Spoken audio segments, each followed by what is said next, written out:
আমরা নবীরে ভালোবাসতে চাই কিনা? আরো জোরে বলেন। নবী করিম সাল্লাল্লাহু আলাইহি ওয়াসাল্লাম কালেমার দাওয়াত দিতেছে।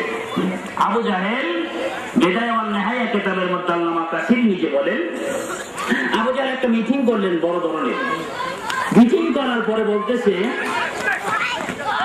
তোমরা একটা কাজ করো। কি কাজ? মুহাম্মদকে যেখানে পাবা তোমরা সেখানে মুহাম্মদকে জবাই করে দিবা। জোরে কোন নাউযুবিল্লাহ।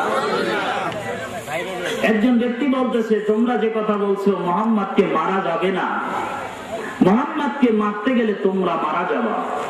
একজনে যুক্তি করে, তাহলে মুহাম্মদের হাতও বেঁধে মাওলানা আশরাফ আলী থানভী সাহেব তার নস্যর কিতাবের মধ্যে 8 পৃষ্ঠার মধ্যে বলেন, মুহাম্মদকে যদি তোমরা না মারতে পারো হাত পা বেঁধে পানির মধ্যে ছেড়ে দাও। বলতেছে পানির মধ্যে ফালাইয়া মুহাম্মদকে মারা যাবে না, যদি যাইতো হযরতে ইউনূসকে মাছের পেটে ধ্বংস হইয়া যাইতো। ঠিক কিনা?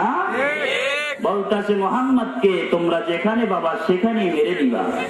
এই মিটিং করতেছে আবু জাহেলের ছেলে আকরামা, ইনি মুসলমান হয় নাই, রাস্তা দিয়ে যাইতেছে। ওই রাস্তার মধ্যে ওরা মিটিং এর ভিতরে আবু জাহেলের ছেলে রাস্তা দিয়ে বের হয়েছে, দেখতেছে আমার নবী রাস্তার ভিতরে। আবু জাহেলের ছেলে আকরামা বলে, আমি দেখতেছি মনে হয় রাস্তার মধ্যে একটা পূর্ণিমার চাঁদ উদিত হয়ে রয়েছে। জোরে কোন সুবহানাল্লাহ।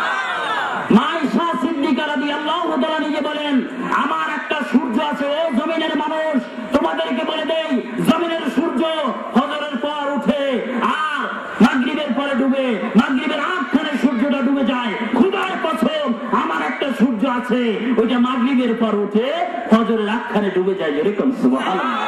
সেই সূর্যওয়ালার নাম মুহাম্মাদুর রাসূলুল্লাহ সাল্লাল্লাহু আলাইহি ওয়াসাল্লাম, নূর আলা নূর নবী।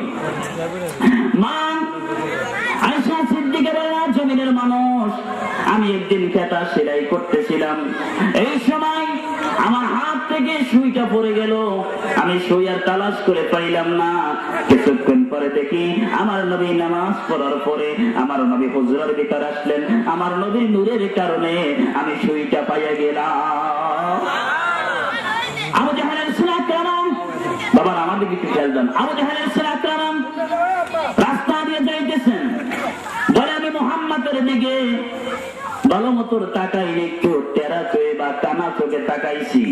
আমি তাকাইতে দেরি রে, মুহাম্মাদের জ্ঞান আমার শরীর আসতে আর দেরি করে নাই।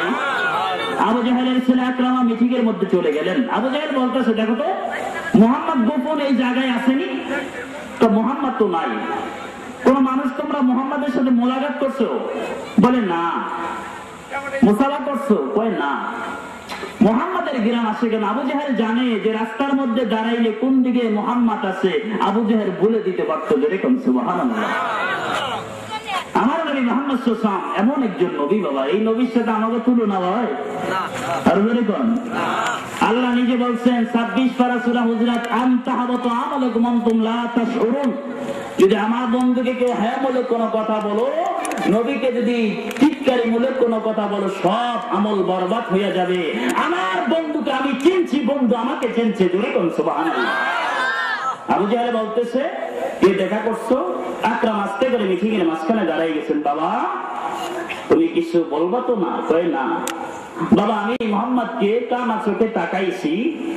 বিদায় ওয়ান নিহায়া কিতাব আল্লামা কাসির 8ম খণ্ডের মধ্যে বলে, আমি একটু কানা চোখে তাকাইছি, খোদার কসম কাবার কসম মুহাম্মাদের দিকে তাকাইতে দেরি, তার ঘিরান আমার শরীরে আসতে দেরি করে নাই।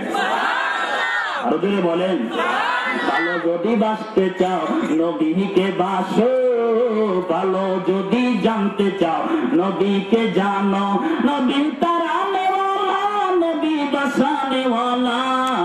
ভালো যদি বাঁচতে চাও নবীকে বাসো, ভালো যদি জানতে চাও নবীকে জানো, হায়রে কবরে তুমি যাইবা একা সঙ্গী পাইবা না। আরে বলেন কবরে তুমি যাইবা একা সঙ্গী পাইবা না, নবীর প্রেম থাকলে বাবা সঙ্গী পাইবা রে। ওরে বাবা তোমার লাশ যখন দিবে কবরে, নবী বলে পাখির মতো জানো কবরে। জোরে জোরে কোন সুবহানাল্লাহ। আবু জাহেল বলতেছে তোমরা কেউ দেখা করছো? বলে না বাবা আমি দেখা করি নাই। মুহাম্মাদের দিকে তাকাইতে দেরি রে বাবা, আমার গায়ে ঘেরা আসতে আর দেরি করে নাই। বলতেছে আমার ছেলেকে হাত পাও বেঁধে সাগরে ফালাইয়া দাও। সাগরের মধ্যে ফালাইয়া দিচ্ছে।